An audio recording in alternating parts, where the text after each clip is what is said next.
Hello साथियों, स्वागत है आपका आपके अपने चैनल एपेक्स एकेडमी पर। मैं संजय मौर्य आज आपको फिर से एक बार पवन दूधिका का पैराग्राफ 6 से हम लोग पढ़ेंगे और इसे कंटिन्यू रखेंगे। 2-3 दिन में इसे हम लोग फिनिश्ड कर लेंगे। तो आइए देखते हैं पैराग्राफ 6। ठीक है, पैराग्राफ 6।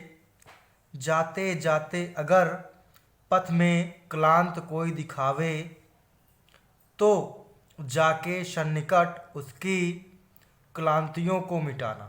अब राधा जी कहती हैं पवन से कि हे पवन देव, अगर पथ मतलब रास्ता होता है, कि रास्ते में क्लांत मतलब कोई दुखी व्यक्ति दिखाई दे आपको, तो जाके सन्निकट उस दुखी व्यक्ति के पास जाइएगा और उसकी क्लांतियों अर्थात जो दुख का कारण है उसे आप मिटा देना। ठीक है।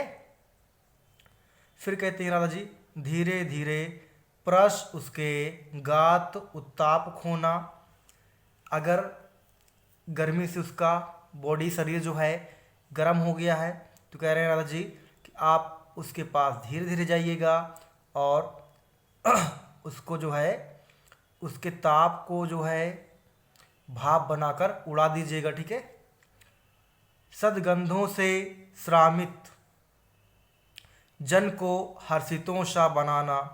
अगर वो कोई व्यक्ति श्रामित जन है अर्थात बहुत थका मांदा है, तो क्या करेगा, आप उसके पास जाइएगा धीरे धीरे और अपने ताज़ी हवाओं के द्वारा उसे महका दीजिएगा, अर्थात उसे खुशहाली दीजिएगा, उसे महसूस न होने पाए कि गर्मी बहुत तेज़ है। ठीक है। Next paragraph 7।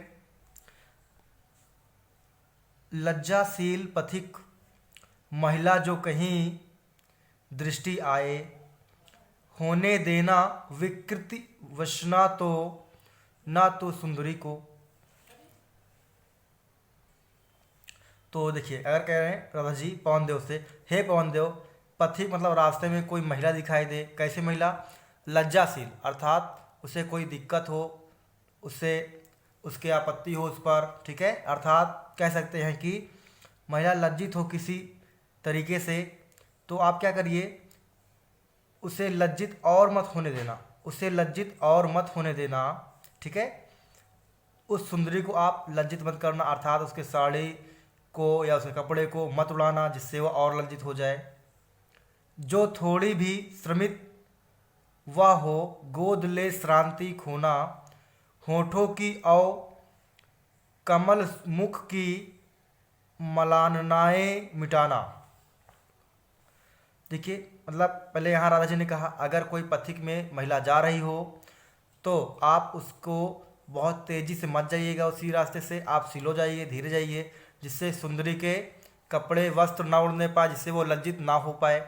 फिर आगे 2 लाइनों में कहती है राधा जी, जो थोड़ी भी श्रमित अर्थात वो आपको पवन देव वो स्त्री का हो, थोड़ी भी थकी हुई महसूस हो, तो आप उससे अपने गोद में ले लीजिएगा। ठीक है।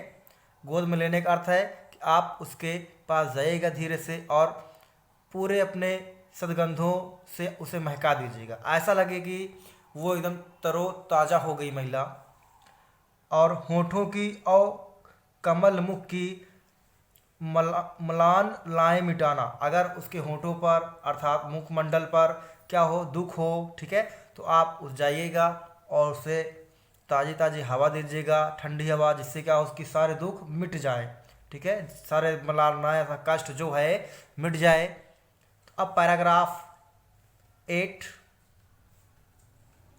कोई क्लांता कृषक ललना खेत में जो दिखाए वे, धीरे धीरे परस उसकी क्लांतियों को मिटाना। फिर यहाँ राधा जी कहती हैं, यदि आप जा रहे हो रास्ते से तो कोई कृषक आपको दिखाई दे, ठीक है, कोई कृषक आपको दिखाई दे खेत में काम करते हुए, तो आप क्या करेंगे, धीरे धीरे जाइएगा और उसके बाहों में समा जाइएगा और उसके जो गर्मी के कारण से जो ताप के कारण क्या हो रहा, दुख का अनुभव हो रहा है, उसे गर्मियों को आप मिटा देना, अर्थात उसके सारे कष्टों को मिटा देना। फिर अगली पैराग्राफ में क्या कह रही हैं, जाता कोई जलद यदि हो व्योम में, तो उसे ला छाया द्वारा सुखित करना तप्त भूतांगना को। फिर कह रहे हैं राधा जी कि यदि कृषक के खेत में पानी ना हो तो वहाँ क्या हो, अगर व्योम आकाश में जा रहा हो, क्या हो, व्योम आकाश में जा रहा हो तो उसे ले आइएगा और उस कृषक के ऊपर अर्थात उसके सर के ऊपर रख मतलब थोड़ी देर रोक देना, जिससे क्या होगा कि उसे सुखद एहसास होगा, क्या होगा, सुखद एहसास होगा। और तप्त भूतांगना को अर्थात जो उस धूप में व्यक्ति खड़ा है अर्थात कृषक। पैराग्राफ 9 है, पैराग्राफ 9, जाते जाते पहुँच मथुरा धाम में उत्सुका हो, न्यारी शोभा वर नगर की देखना, मुग्ध होना। फिर राधा जी कह रही हैं, हे पवन देव आप जाते जाते कहाँ पहुँच जाएंगे, मथुरा धाम पहुँच जाएंगे। तो आप बहुत उत्सुक भी हैं देखने के लिए, तो आप वहाँ जाइएगा, मथुरा धाम को देखिएगा। और मथुरा धाम कैसा है आपका, न्यारी शोभा, बहुत ही प्यारी है, बहुत न्यारी है, तीन लोक से न्यारी है क्या आप मथुरा, और उसे देख कर आप एकदम मन मुग्ध हो जाना।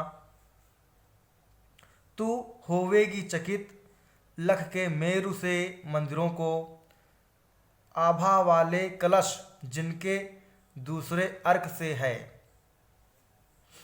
ठीक है, फिर क्या है, राधा जी कहती हैं, हे पवन देव आप देखकर बहुत ही चकित हो जाएंगे, ऊंचे ऊंचे मंदिर हैं, मुखमंडल हैं, ठीक है, और आभा वाले कलश, वहाँ बड़े बड़े कलश लगे हुए मंदिर के ऊपर, ठीक है, और जो है जिनके दूसरे अर्क से है, और उस मंदिर का अर्थ है जो उस पर लगा हुआ है क्या, कलश। कलश होता है अर्थात ऐसा होता है कलश, ऐसा करके बड़ा सा होता है कलश, तो वो लगा हुआ है मंदिर पर। और वे कलश कैसे दिखाई देते हैं, दूसरे अर्क से, अर्क मतलब होता है सूर्य, ठीक है, तो दूसरे सूर्य से दिखाई देते हैं जो मंदिर के ऊपर लगा हुआ है। फिर नेक्स्ट पैराग्राफ 10 है, देखे पूजा समय मथुरा मंदिरों मध्य जाना, नाना वाद्यों मधुर स्वर की मुग्धता को बढ़ाना। फिर कह रहे हैं राधा जी पवन देव से, हे पवन देव आप पूजा के समय जाइएगा, ठीक है, और जब मंदिरों में पूजा भजन कीर्तन हो रहा हो तब जाइएगा, और वहाँ अनेक प्रकार के वाद्य यंत्र हैं, जिससे वीणा होता है, ताशा होता है, ढोल होता है, घंटी होती है, ठीक है, उनकी स्वर की मधुरता को और बढ़ा दीजिएगा, आप जाइएगा। फिर इसी पैराग्राफ का दूसरा चरण, किंवा लेके रुचिर तरु के शब्दकारी फलों को, धीरे धीरे मधुर रव से मुग्ध हो बजाना। फिर कह रहे हैं राधा जी, हे पवन देव जब आप जाएंगे वहाँ बाग बगीचे होंगे, ठीक है, तरु मतलब पेड़ होगा, उनके जो फल होंगे उन फलों से आप बीच बीच से निकलना। जब आप बीच बीच से निकलेंगे तो वहाँ क्या होगा, मधुर रव, एक मधुर ध्वनि निकलेगी, मधुर साउंड निकलेगी जो मन को मुग्ध कर देगी, ठीक है, तो आप इस तरीके से ध्वनि को उत्पन्न कीजिएगा, बजाइएगा, जिससे क्या होगा, जब पूजा होता रहेगा तो उसमें सहयोग हो जाएगा और ध्वनि और भी मधुर और प्यारी हो जाएगी।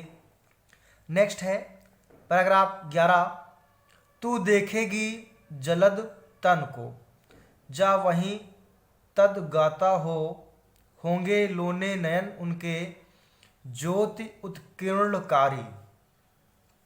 फिर कह रही हैं राधा जी पवन देव, हे पवन देव आप जाइएगा, आप वहीं देखिएगा हमारे प्यारे कृष्ण श्याम सलोने को, ठीक है, होंगे लोने नयन उनके ज्योति उत्कीर्ण, उनके नयन ऐसे हैं जैसे आपको लगेंगे कि उनके नयन में प्रकाश निकल रहा हो, ज्योति उत्कीर्ण है, ठीक है, वही होंगे हमारे कौन, कृष्ण, वही होंगे हमारे कृष्ण श्याम सलोने।